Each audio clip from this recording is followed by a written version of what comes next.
Welcome to the AR Performance Squash Advantage, hosted by me, Ahad Raza, a former PSA touring pro turned elite performance mentor and coach.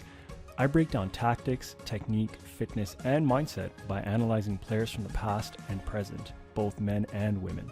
I aspire to teach, empower, and guide transformation. Let's get started. What's up, everyone? Today's video gets into two components: watching Nourel Sherbini and Amanda Sobey from the recent 2021 Women's CIB Black Ball Open. We're looking at two elements being biomechanics and the explosiveness of the lunge for Sherbini into the front left, and then we're also going to look at her deception, and we're breaking down her technique into detail. So check this out. First things first, I would like to ask you guys to make notes to enhance your learning. So now my goal over here is to obviously share the information with you, but I'm hoping to actually serve as a mentor and a coach even through this remote process. So here again is what we're going to do. This is our format. We're going to look at Sherbini's movement first. We're going to analyze that, and then we're going to look at her deception afterwards. We're going to look at this in regular speed, then half speed, then quarter speed, and then slow motion. And the reason I'm giving so many opportunities is because I'm hoping you guys are starting to take notes and learn so that we can enhance your own blueprints in your brain. The more clear you guys become with how all of these things are actually carried out and conducted, the more effective I will be at coaching you. It's that analogy of not just fishing for someone, but to teach them how to fish. That's my hope through these videos. So here we go, real speed. It was actually already put in slow-mo from Squash TV, so thank you for doing that. Here it is, slowed down even more.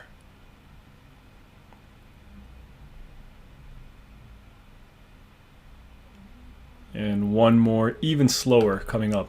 Now the thing I want to remind you is that one little clip that you're watching has both things that I'm going to analyze. It has the movement component and it has the deception. So check it out one more time.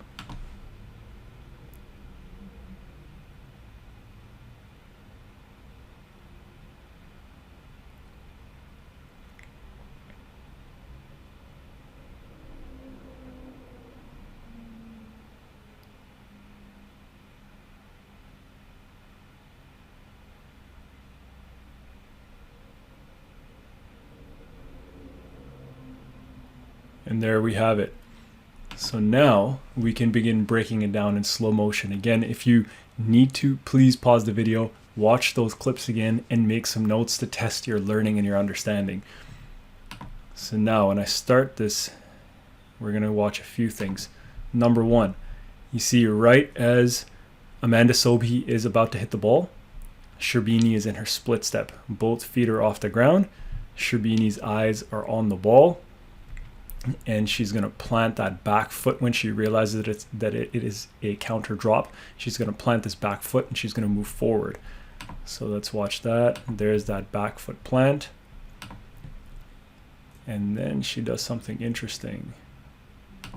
You're going to watch this in a second. She's going to take a few small steps because she knows she has to come deep into this front corner. And most players are far more comfortable lunging when they're under pressure on their dominant leg. So for Sherbini and most right-handed players, this is our right leg. So she's going to make these small little shuffles so that she can end up lunging in that deep extended lunge on her right leg. And it's all happening, you'll see, on her toes as I play this. Left foot is more on the toes, right foot is on the toes, left foot again on the toes, you'll see right there. And then the big lunge is coming in. We're going to see a few things momentarily. Let me see her coming in. She's just launching herself into that front corner. Front foot heel strikes first. Then the toe lands. And there. So now check out all of these elements. I've talked about this in previous videos. You get to see that knee angle. So the knee is behind her heel. If that knee gravitated really far forward, she would have And you're going to see she doesn't have the easiest time getting out of this. It would be even harder for her to recover if this knee came further forward.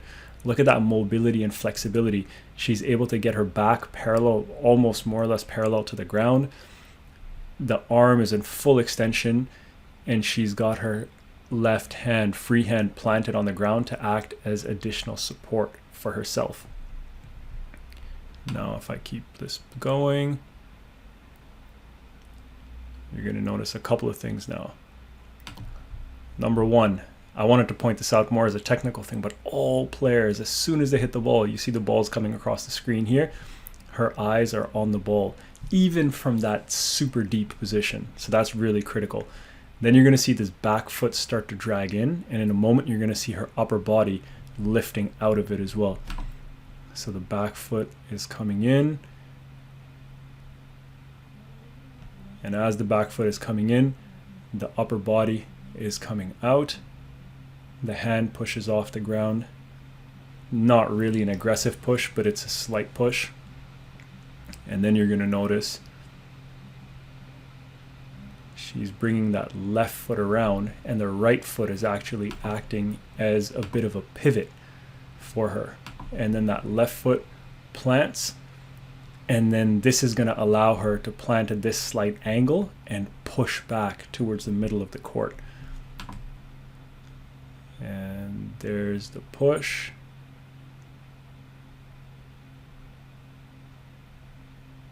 And you're just going to see her do a side shuffle essentially.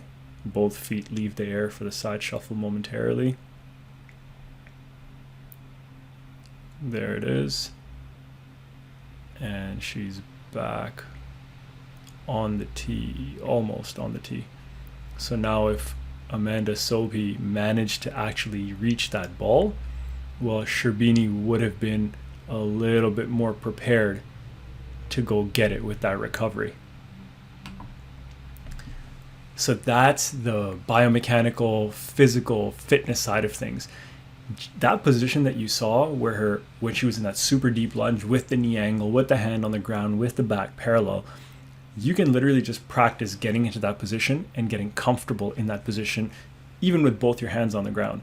Then you can learn to get into that position without your hands on the ground, so that you can learn to develop the strength and the balance and the stability.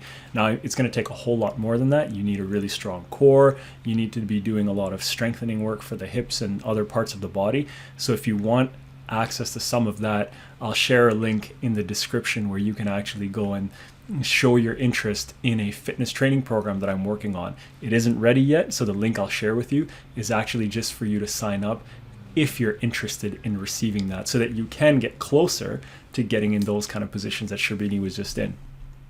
Now on to the second part of the video. We're going to review Sherbini's deception now, and I'm going to show it to you twice at 1/5 speed, and then I'm going to get into the super slow-mo analysis. And again, take those notes so that you can actually enhance your own understanding. So here's view 1.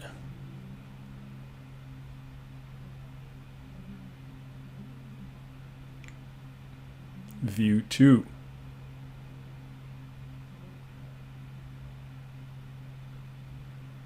And here I'm going to break it down for you. So check this out. You're going to notice a few things. Number one, her knuckles are pointed up. So when she's going into the shot, her knuckles are in this position. The butt of the racket is actually pointed to the opposite side wall, and her racket face is open. And you're going to notice that her elbow is not extended in this position, it's slightly bent. So now, keeping these things in mind, watch how this changes as she goes in. There she is. That front foot plants, and right as she's about to hit the ball, watch what happened there. So going from this, I'm going to move back so I can show you a little bit. Going from this sort of a position with a slight bend in the elbow, knuckles up, as she puts her body forward, she comes in and she does this. So she extends the elbow and she turns the forearm.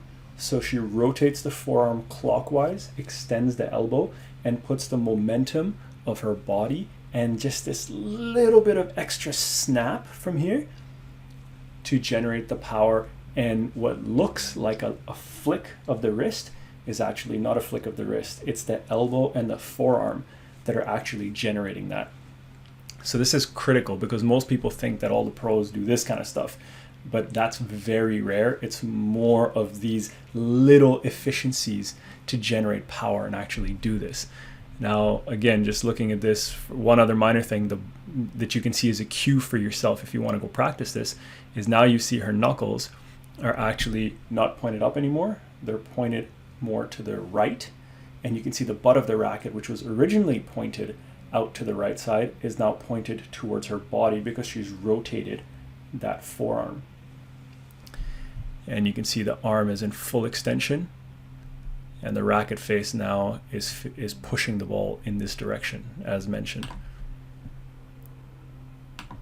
And again, just another view of the knuckles pointed to the right and the butt of the racket now pointed back towards her body.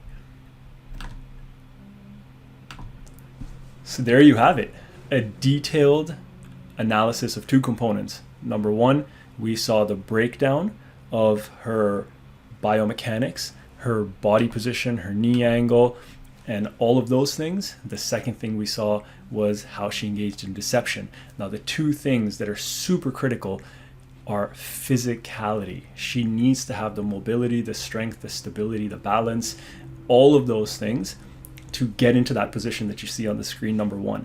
And then in addition to that, you need the technique. You got to have the technique and the control over the racket and the racket face. You have to have the ability to time your movement and determine that flow. You got to have the optimal, know how to use your hand for support, how to get that back foot in. Like, there's so many nuances that go into this, but what I wanted to show you in this video was actually how these top players generate deception in ways that we don't think they actually use. Now, if you want to get more information about how to flow around the court, how to get in all those details, a couple of years back, I created this in-depth coaching program called the Backcourt to Glass Court coaching program. You can check it out. I've put a link in it in this video's description. You can go check it out, and there are several sections on detailing movement and tactics and technique and all sorts of stuff. I think you can get a lot of value out of it. If you like these videos, please give it a thumbs up. Please leave a comment. Please subscribe to the channel. Hopefully the more engagement we get, the more I can grow and maybe even get some donations and get some support so that I can create even more of these videos for you. Have a fantastic day, and I will see you in the next one.